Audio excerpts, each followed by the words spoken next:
president of the Institute for Energy of Houston Research.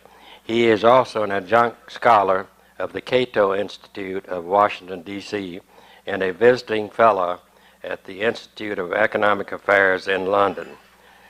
Rob may be the least known, yet the most knowledgeable person about Enron.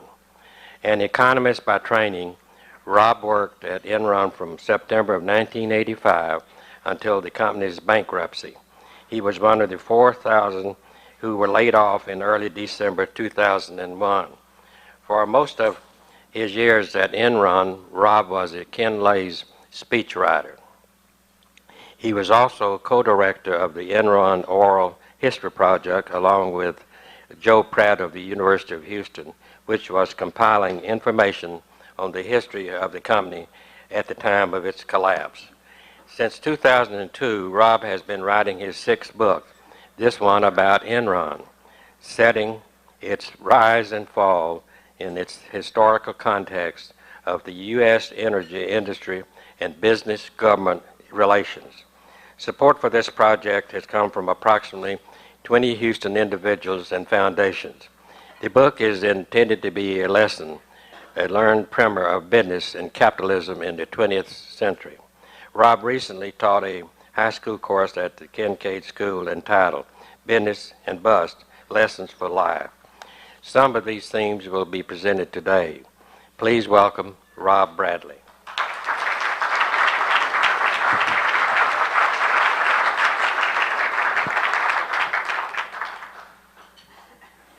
Well, thank you very much. This is a full house. I see a lot of my old Enron friends. I almost want to ask all my old Enron buddies to stand up, but maybe that would embarrass you in some ways. But we had a wonderful time there, at least until the last couple of months. And I think most of us would say it was a great experience.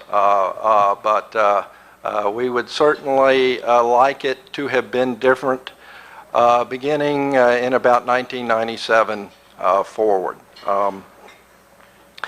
I appreciate the opportunity to be here. I've done a lot of thinking on this, and I'm going to try to summarize it into about 35, no more than 40 minutes. There's a lot to cover here.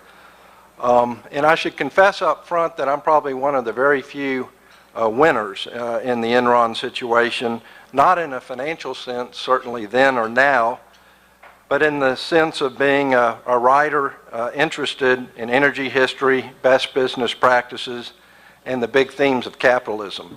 And this is really a dream book or a dream project because one's an entire worldview comes into play. It spans all the social sciences, best business practices, business ethics, political economy. It's all there. And it is, I think, a great way in a live situation to learn about the social sciences. It's a worldview that at its most profound level begins with an ancient philosopher who formulated the principle, A is A, reality is real. And it's a worldview that continues today in the work of one business strategist explaining how and why business must deal with reality in order to get from good to great. Now, Enron, as we know, is a historic event. Just in simple business terms, the Enron collapse is the most significant and consequential debacle in U.S. corporate history, really world business. It eclipses the fall of Samuel Insull's utility empire in the 1930s, which changed the face of American business law.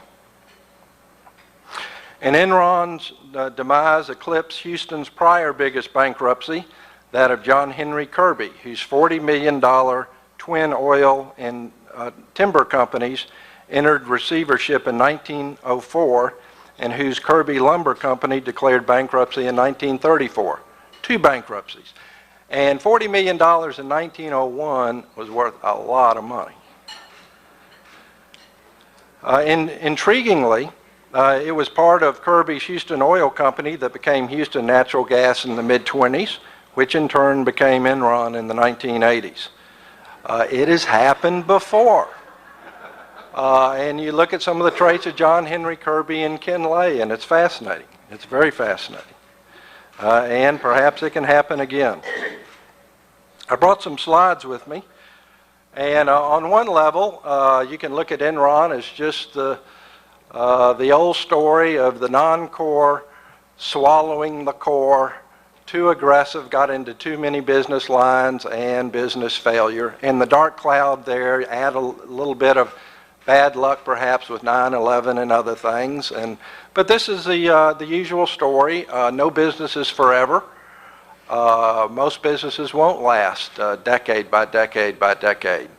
And some of this has come out during the Dynegy proceedings. Ken Lay, in a very frank moment, talked about Enron's bad investments and loss of investor confidence. And this was even before we really knew all the things that Andy Fastow was doing. But the Enron collapse, let me go back. Okay, let's leave it there.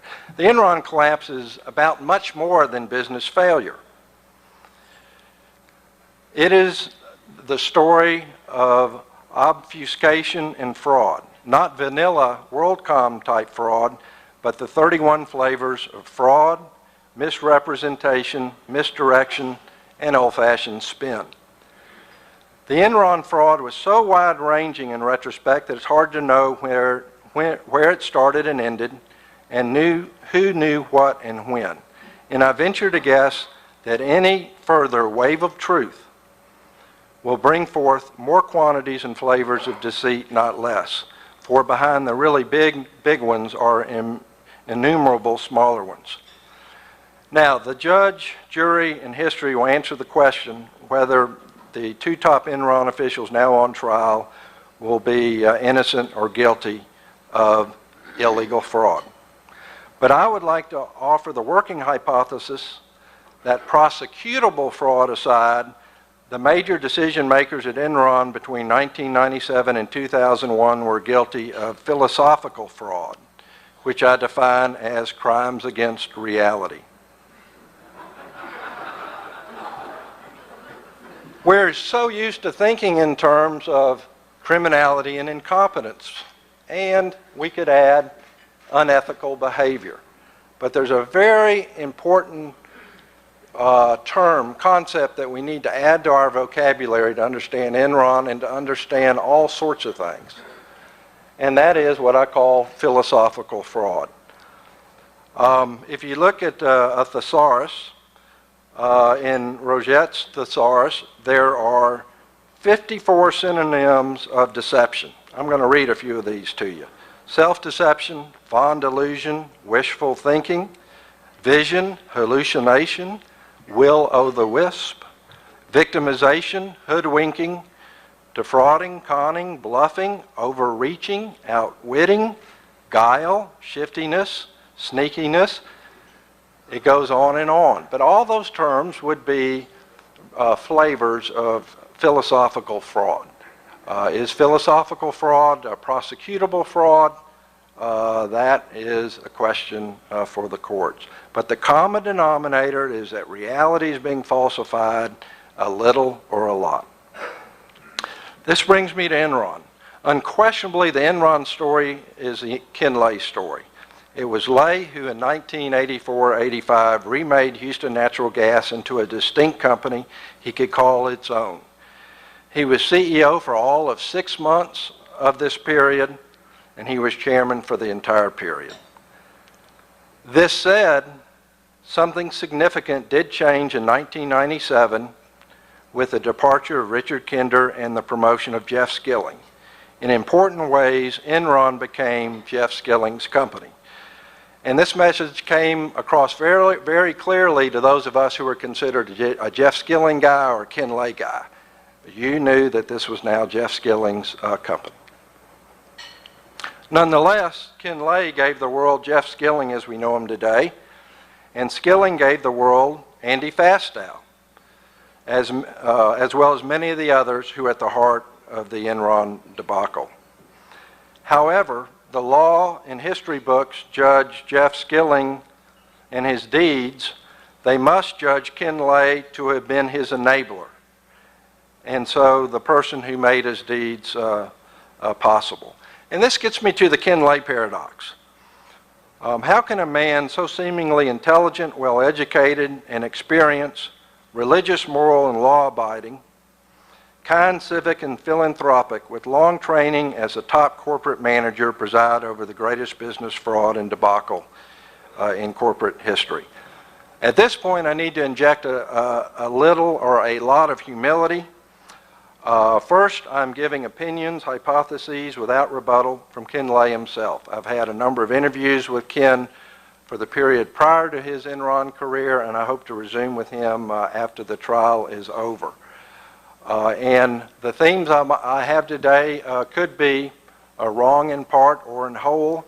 What I can promise is that my book will try to reach the right decisions. That is my calling. The people, the foundations, and the individuals who are supporting me, who are non-conflicted in this, want the right story. Second, on the theme of humility, for the next half hour, I urge you not to think only or even primarily of Ken Lay, Jeff Skilling, and Enron, but I urge you to think about patterns of behavior that we have all fallen into, but on a much smaller scale and with less damaging consequences. Only out of introspection can the Enron story truly be intelligible, for it involves slippery slopes and path dependence and plain old bad habits that many of us fight all the time. Let me begin with the Ken Lay that I knew.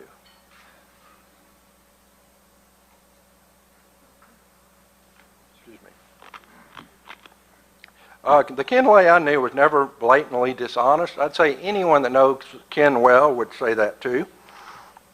Over the 7-year period where I had a hand in putting together over 100 speeches, comments, Ken Lay never asked me to use a bad number. There was never a moment where he winked and said, quote, "I think you know this is not a good number, but we have to have it in there given where the corporation is." It didn't mean all the numbers were good. I used what Enron departments gave me, but in the realms of numbers I knew something about, and the subjects and themes I knew something about, there was no attempt at falsity on Ken Lay's part.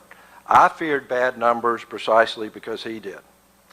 Also remember how deathly afraid Ken Lay was about Enron employees violating the Foreign Corrupt Practices Act, and how at a management meeting he made it very clear that if anyone violated it, they would be fired, no ifs, ands, and buts.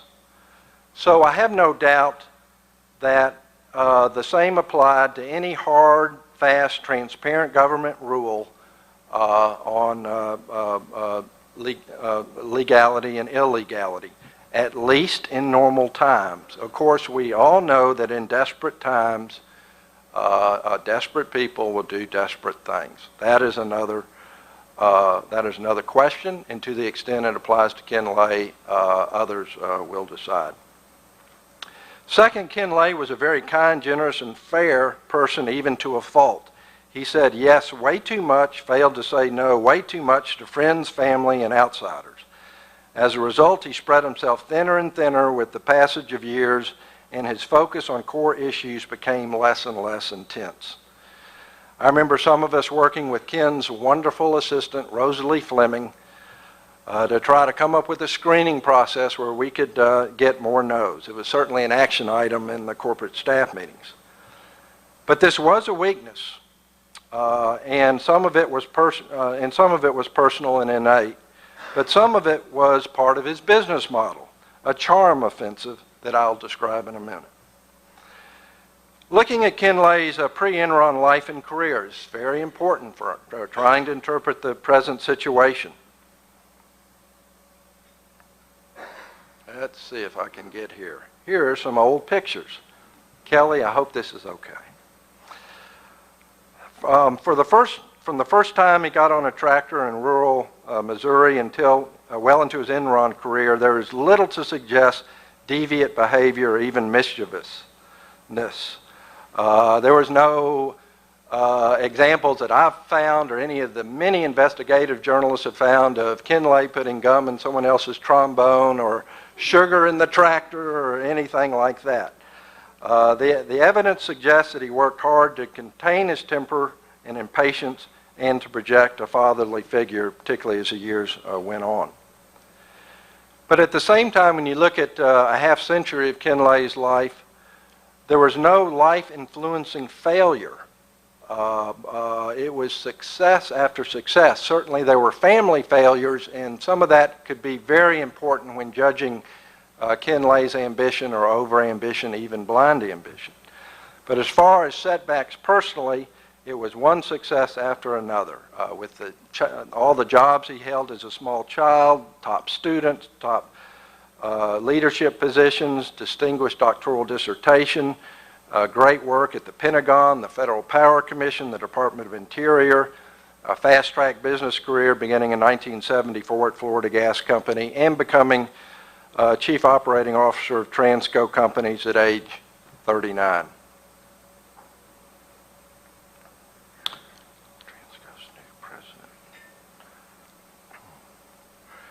This is a slide from Ken Lay's early career at Transco, and he says something very interesting here. He says, "The best people are those who understand a situation thoroughly and take action. The most dangerous are those who don't take the time to understand but take action anyway.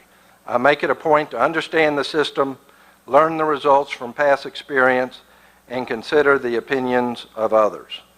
And Ken Lay certainly had some good bosses, Selby Sullivan at Florida Gas and Jack Bowen at Transco. And Ken even told Jack after Ken left Transco for Enron, quote, "It's easier to be chairman than it is to work for the chairman," which is something I thought was always very interesting. But by 1984, Ken Lay was certainly one of the great men of the industry. This is a clip from the New York Times from late 1984, where Ken is portrayed as transforming a whole industry. And Ken Lay went on to be Mr. Houston in the 1990s, and all this is to suggest that it was one success after another. There were no failures, and he had a very high and growing confidence.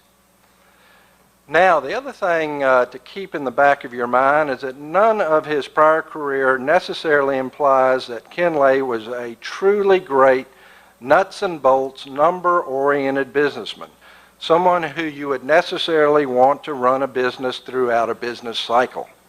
For Ken Lay, economist Ken Lay, the dreamer Ken Lay, was most interested in the big picture in Washington, D.C. When Ken Lay became boss of Florida Gas Company, Selby Sullivan, his predecessor, had to choose between three people. He chose Ken Lay over the two others, but he said that Ken Lay was not necessarily the best businessman of the three. Ken was chosen because the major asset of the company was a federally regulated pipeline. Ken had great skills in Washington and in making a public utility regulated asset the best it could be. Ken was a great people person. He seemed to hire good people, and as far as Selby Sullivan could tell, he was a very good delegator. Ken could also tell a great story to Wall Street. But again, Ken was not chosen because he was the best numbers person who could lead a company through bad times and good. There's a third trait I think that's very important about Ken Lay, and it became more pronounced as his career went on. It was captured best in a statement made to me by Ken Lay's friend and business advisor, Erwin Stelzer, who once said, and this was during the Enron boom, that Ken was the only person he had ever met who was always in spin mode. Now, for a salesman, a corporate booster, or an advertising man, that's certainly not a bad quality. But as head of a company, if an individual begins to prefer his visions to reality, it is the beginning of philosophical fraud. And in retrospect, Ken Lay was apparently addicted to ideas of where he wanted the company to be in some ways that might not have been healthy. It's very important to understand the unique qualities of Ken Lay. Great intelligence, extraordinary energy, superb people skills, and an open door policy. Sharon Watkins should not have been afraid to meet him, and that she was tells me that she didn't know him at all. It was easy to talk to Ken about problems. And Ken had extraordinary ambition. On energy, one of my favorite quotations comes from one of his old economics professors at the University of Houston back in the 60s, Henry Steele, who remembered, quote, "In addition to working days at Exxon," whoops, I'm going the wrong way. This is what I want. "In addition to working days at Exxon, writing speeches for the chairman Mike Wright, among other things, Ken was taking a 5-course load in evening classes, which he said was easy, and jogging a number of miles after work too. I was quite taken by his energy, to say the least. Incredible energy. And to make one extra phone call or get on a plane, Ken Lay always did that." So Ken Lay was very ambitious, but at some point, Ken wanted Enron to be much more than good and successful. Ken wanted Enron and himself to be great and legendary. He wanted to be a great man of the energy industry, but more a great man of American society and business. And this explains the hugely ambitious visions at Enron. The ink was barely dry in 1985 on the merger of Houston Natural Gas and Internorth, where H&G's debt load went from 25% to almost 70%, when Ken proclaimed the new combined company to be America's premier energy company. And this was at a very scary time in the industry's history. There was the success of Enron visions to become the premier integrated natural gas company in North America, to become the world's first natural gas major, to become the world's leading energy company, and to become the world's leading company. Wow. Some of these visions, in retrospect, were tragically beyond the business plan and capabilities of the Enron management team and the rank and file employees. But not only did Lay's ambitions for Enron change, he himself changed in a profound way in the mid-90s, by the mid-90s, a change that led to a fateful decision to not retain Richard Kinder by making him CEO and to choose Jeff Skilling instead.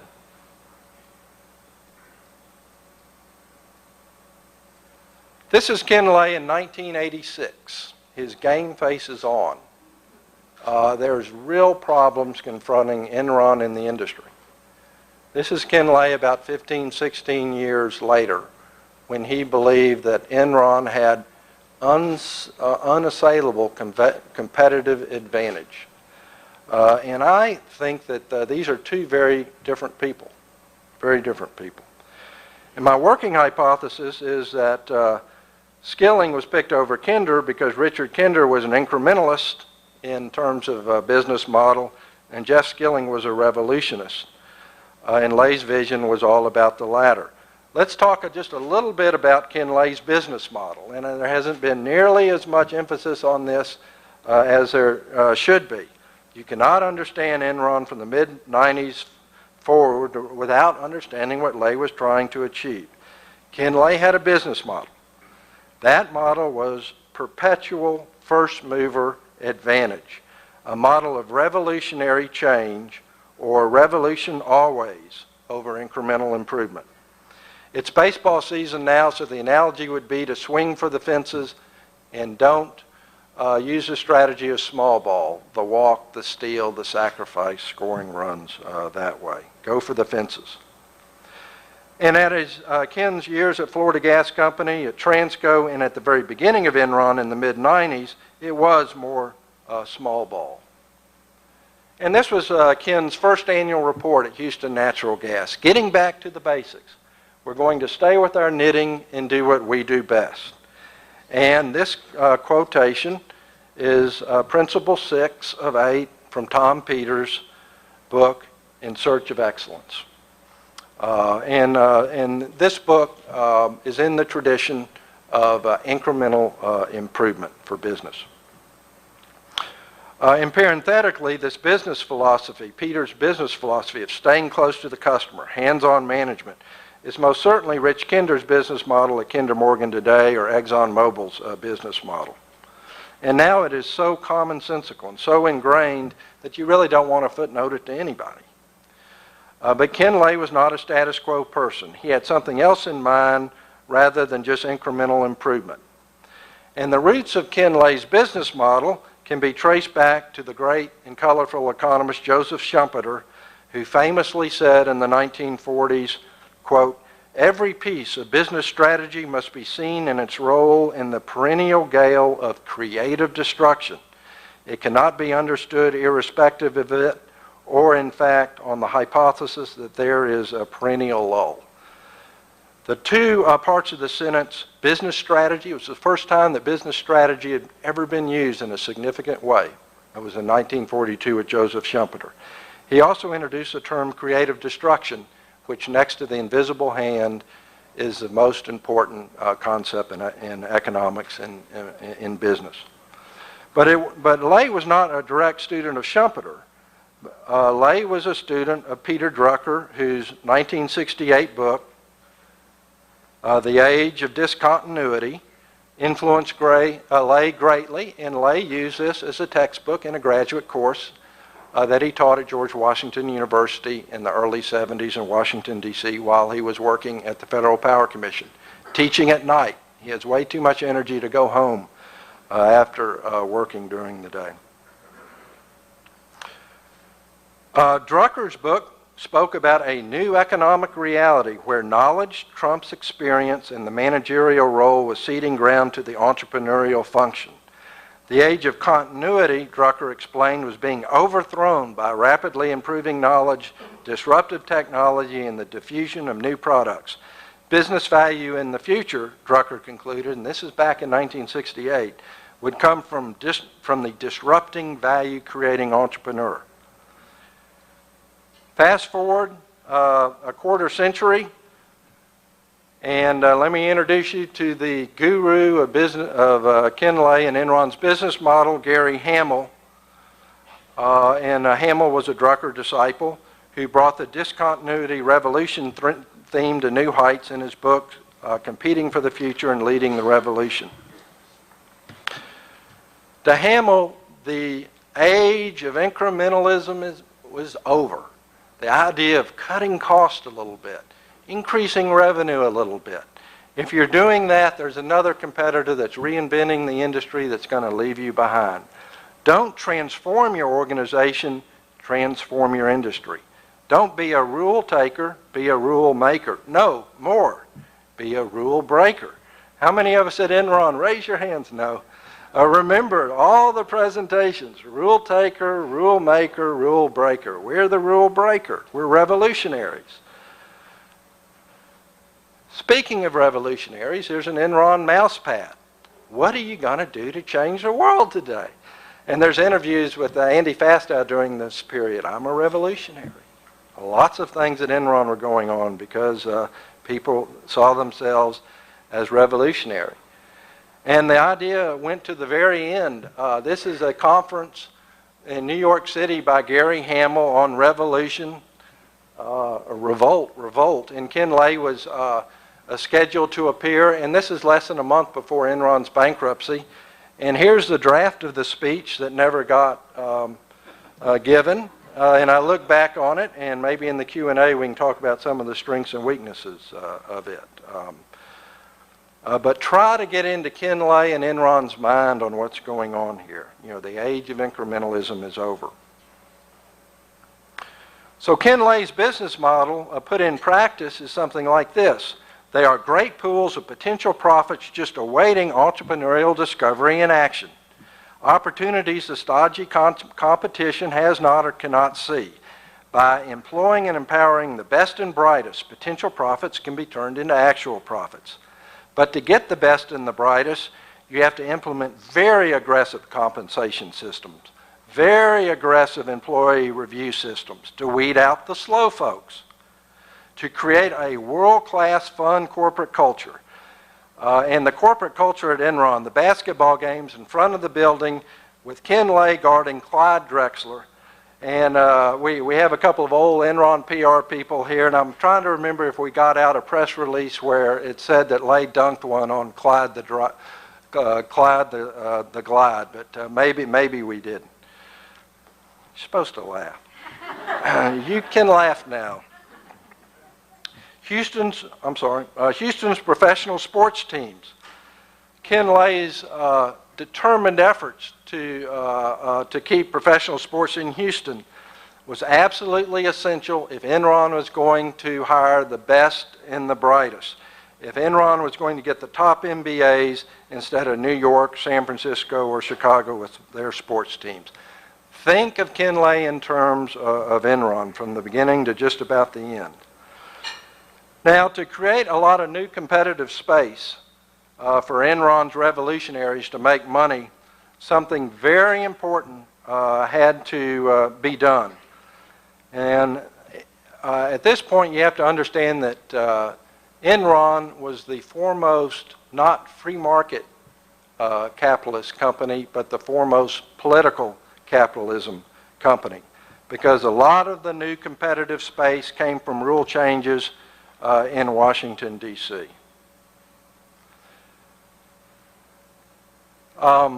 So many of Enron's profit centers had lots to do with new legislation and rule changes to create the competitive space where the best and brightest could make the first mover profits. It was political capitalism over free market capitalism, a revolution over incrementalism, and asset light.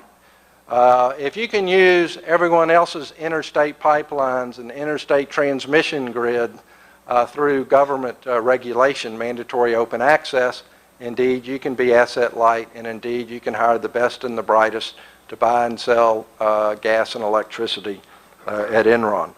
But the irony here is that the interpretation of when Enron fell, that capitalism got the blame, for no company in the history of the United States lobbied for and received more government favors in more way than Enron. It's very ironic that many have concluded that more regulation was a correction for the failure of prior regulation. In fact, existing regulation allowed the gaming opportunities for Enron with the tax system, the accounting system, and regulatory trading, particularly out in California. Many have failed to understand that in some, if not many cases, the more you regulate, the more you need to regulate. And Enron was a master at gaming the regulations. Now, there were enough revolutionary successes to whet Lay's appetite. The wholesale trading function that came really out of nowhere, where the pipelines had two profit centers rather than one. And again, mandatory open access with gas and electricity had to do with once-in-a-generation regulatory change. The hiring of Forrest Hoagland in 1987, which added so much value to Enron Oil and Gas Company, and it showed how a very innovative compensation package could create stockholder wealth. The highly successful construction of the Teesside Power Plant in England in 1993, the largest gas-fired cogeneration plant in the world, and the plant was a first mover in England's liberalized gas and electricity market. There were some big hits, but the question is, can you sustain this?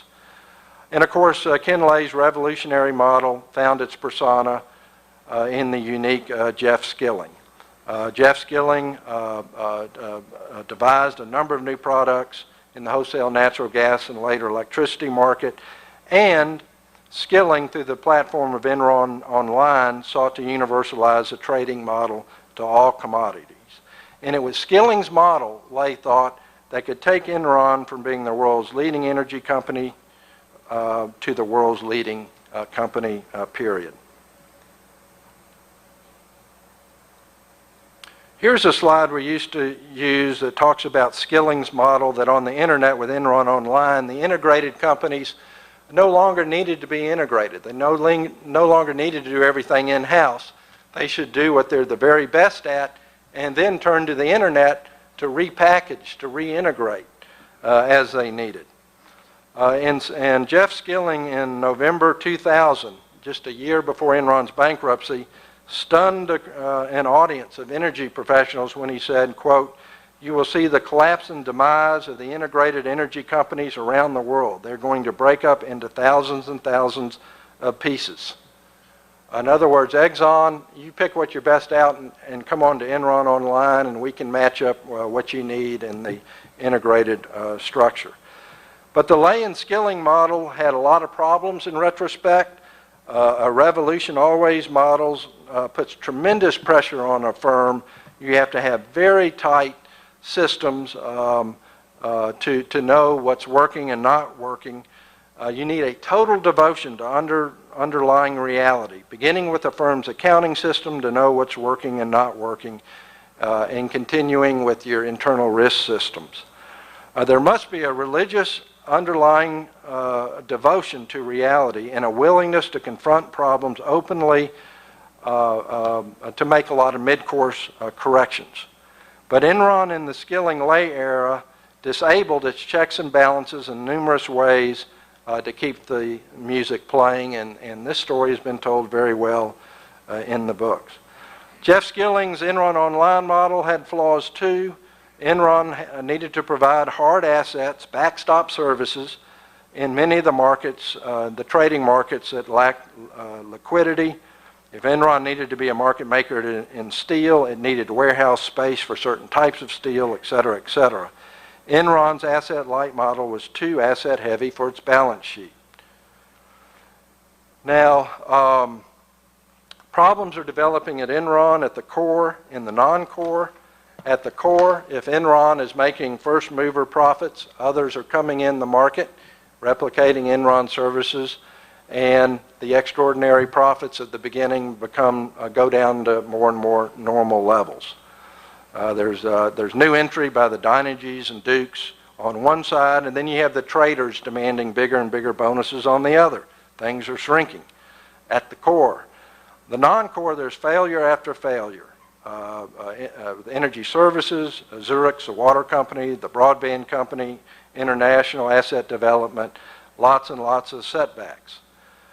But rather than making the mid-course corrections, Ken Lay is doing something very different. He is out on more or less a charm offensive. Ken Lay is convinced that his Revolution Always model and Jeff Skilling's ability to put it into action is working. But Ken's job is to make sure that Enron is everyone's favorite company outside of the numbers. In the process, Lay, however unintentionally, becomes a master in creating conflicts of interest. Because when you're trying to become the world's leading company in a very fast time frame, you need friends in high places and on many issues. And this story is all about the mighty dollar getting people to do what they otherwise would not do in the course of their everyday business, to go along to satisfy legal technicalities rather than giving the old reality check to what you're doing. Ken Lay is everywhere, trying to be all good things to all people. Lay and Enron's PR department are selling Lay as not only the industry visionary building on past successes, but the Horatio Alger story, the man of deep religious conviction, the sweeping philanthropist, the civic leader, the friend of minorities and U.S. presidents. Ken Lay, meanwhile, all in the name of making Enron into the world's leading company, contorts Enron into being all good things to all people. A company for Republicans, Democrats, deregulation proponents, environmentalists, minorities, charities, high society, Generation X, deists, nonconformists, sports fans, and more. And Ken Lay is everywhere. He leaves to give 5 talks at the World Economic Forum in Davos in early 2001. And I remember that well because I was working on the speeches and I only had 4 speeches. That's another story. A month before Enron's collapse, bankruptcy, here's Ken Lay meeting with Jesse Jackson. Ken Lay enjoyed doing this type thing much more than staying in the office and scrubbing the numbers. This is the way he was. But by choosing his vision of what Enron should be over what Enron really was, Ken Lay is engaging in massive philosophical fraud. By trying to be all things to all people, a form of deceit or philosophical fraud, the person becomes a second-hander, a person whose self-worth and aspirations are based not on what is believed to be, but the values and preferences of others. A philosopher once explained, second-handers don't ask, is this true? They ask, is this what others think is true? Not to judge, but to repeat. Not to do, but to give the impression of doing. Not creation, but show. Not ability, but friendship. Not merit, but pull. Second-handers have no sense of reality. Their reality is not within them, but somewhere in that space which divides one human body from another. Not an entity, but a relation, anchored to nothing. And of course, the second-hander usually meets a tragic end because when the perception-based outer core disintegrates, there is little or no inner core. And Jesse Jackson would be back after Enron collapsed. So what has happened, however unintentionally, is that Ken Lay has set a giant smokescreen of goodness and trust that misdirects many constituencies from looking closely at what Jeff Skilling and his team in particular are doing within Enron, with or without Ken Lay's knowledge. In retrospect, Enron got away with way too much for too long because the great man, and this is why management consultant Jim Collins in his book Good to Great talks about that we all must beware of the charismatic executives. The charismatic CEOs underperform compared to their number crunching, lower profile counterpoints. You've got to trust processes and not individuals, and you've got to keep your emotions out of it. I'm going to try to speed up here and finish in the next couple of minutes. Clearly there's a problem in Paradise that Ken Lay knows to some extent that Enron is not doing well enough to sustain his expectations and visions. And his persona, his ego is such that he cannot make the mid-course correction, because if he does that, he really needs to abandon or step away from his vision of the world's leading energy company, the world's leading company. It's just too much for him to do. There's not one cost-cutting memo from Ken Lay between 1988 and 2001, for example, because first movers, you don't have to worry about costs. But the leading vision needs help, and Ken and the board make an extraordinary decision to waive the company's code of conduct for Enron's chief financial officer, Andy Fastow. This begins a process that turns out to be Enron's greatest mistake. Had the waiver not been granted, Enron would have had to face some very harsh times, and Ken Lay's visions of becoming the world's leading energy company, and much less leading company, would have had to been tabled or abandoned. But this could not be accepted by Ken. It would be an embarrassment 1,000 or 1,000,000 times greater than the Enron name change, Enron. So Enron in small steps and then greater and greater steps becomes a company at war with reality. Let me conclude. To understand and resolve the Ken Lay paradox is very complicated, but it's happened and it has to be explained. We have to learn from it. We can make some lemonade out of the lemons. But what we need at this point is the rest of the story, beginning right now a few blocks away. We need to have Jeff Skilling explain how and why the job, in retrospect, was too big for him, and how and why he began to cut corners. Where did the slippery slopes begin, and when did they get out of control? We need a process analysis, step to step. Jeff, what were your failings as CEO, and what were the problems that you inherited? What weren't your problems? For Ken Lay, we need to get back to this sort of analysis that Ken gave before the bankruptcy, during the Dynegy mergers, where Ken Lay, in a very forthright way, said Enron has major problems. But this is just the beginning. There needs to be a lot more explanation than what we've had so far We need to get away from this to this. So the Ken-Lay paradox can be understood as the story of overambition and slippery slopes, the things we all know about, but it's also the story of philosophical fraud, and there's a whole tradition in philosophy called objectivism that's very important. And it was a member of the objectivist school that first saw, and I remember nearly falling out of my chair when I read the analysis at 10:30 one night in maybe February 2002, that before Enron's financial bankruptcy, there was philosophical bankruptcy. That Enron was engaged in a shared narrative, a fake reality. So the Enron story, the Ken-Lay paradox, is a story of philosophical fraud, a term I think we need to add to our vocabulary, but it's also the story of political capitalism, the unholy way of creating new profit centers and gaming existing regulation. And this is why the title of my book is tentatively titled Political Capitalism, Insul, Enron, and Beyond. Thank you very much.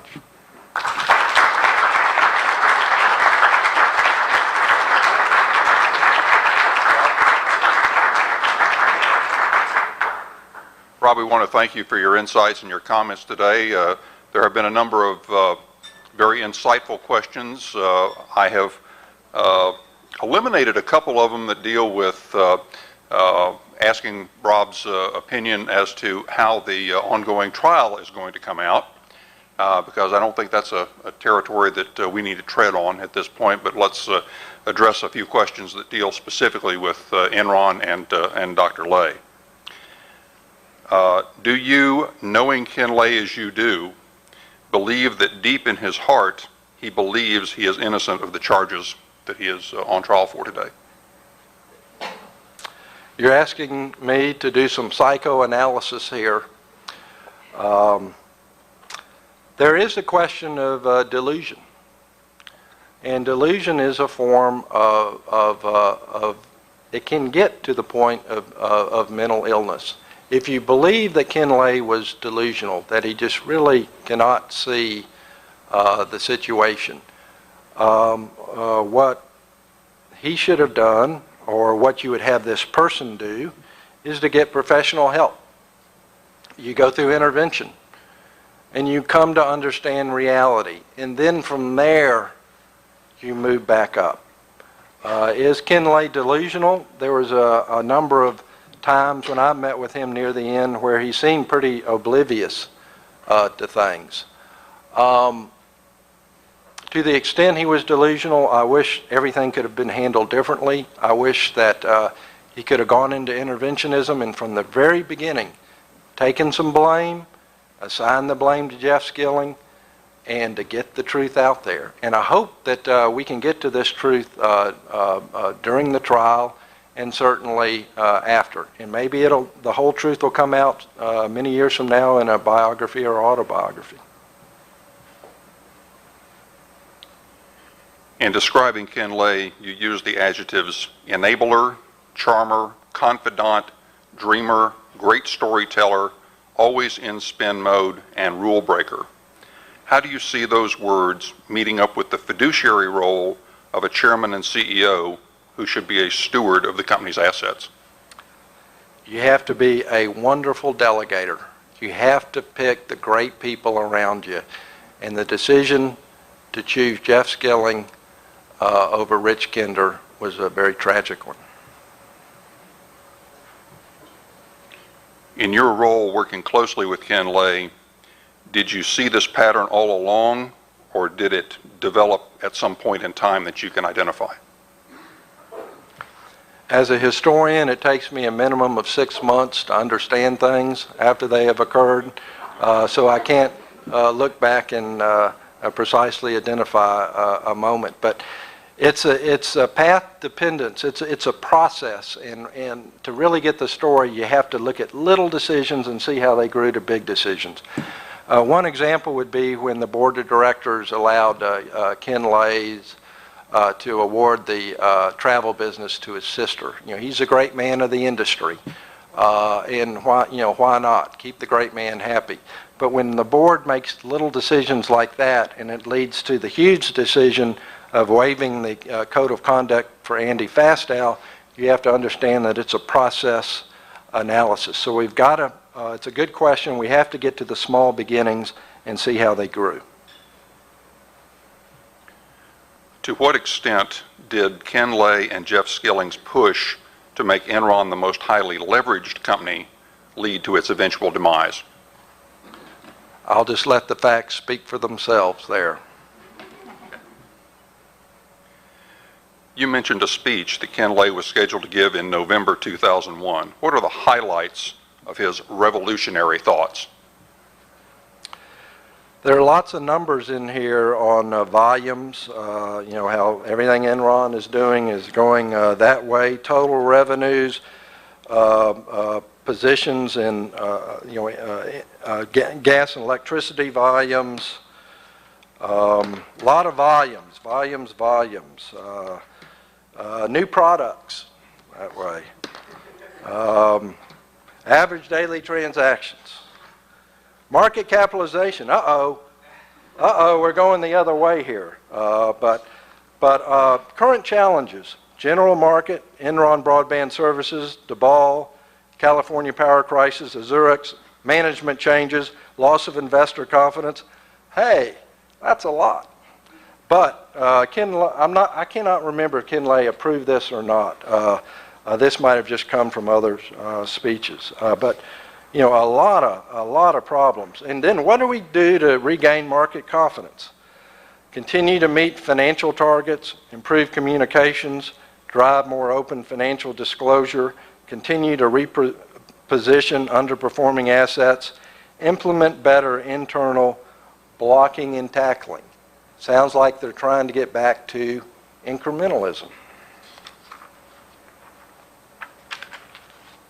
To what degree do you believe that deregulation of the California energy markets added to Enron's problems? Well, no, it helped Enron in tremendous ways, but then it added to Enron's problems in other ways. They had a fixed retail price and an unregulated wholesale price. Utilities had to buy volumes, so Enron and others could make the wholesale price go up as high as it could, where normally retail prices go up to knock wholesale prices down. So this is a regulatory opportunity to make money that wouldn't have existed in the market. Now, to the extent that the California debacle slowed down mandatory open access at the retail level, it certainly did take away a major profit opportunity for Enron, major. And a final question, what would you do today specifically if you could go back and make a life change before 1998? Before 98? Okay, or would I stay at Enron? I would have stayed at Enron. We sold all our stock after my wife couldn't go to sleep at $4 a share. But the Enron experience for me, as I think 95% or 99% of the Enron employees would say, was great until the final months. But in retrospect, it was too good to be true. I'm not sure if some of the jobs were adding shareholder wealth in retrospect. It was, in a sense, too good to be true. Rob, we want to thank you very much for your comments and your insights today. We appreciate this. Ladies and gentlemen, I want to invite you to attend the next Houston Forum program, which will be Wednesday, the 12th of April, when we will present Karl Rove. Please get information on this from our website, www.thehoustonforum.org. And Rob, we want to present you with a token of our appreciation. We have an autographed copy of David McCullough's book, 1776. Thank you very much for your presentation. Ladies and gentlemen, thank you, and we are adjourned.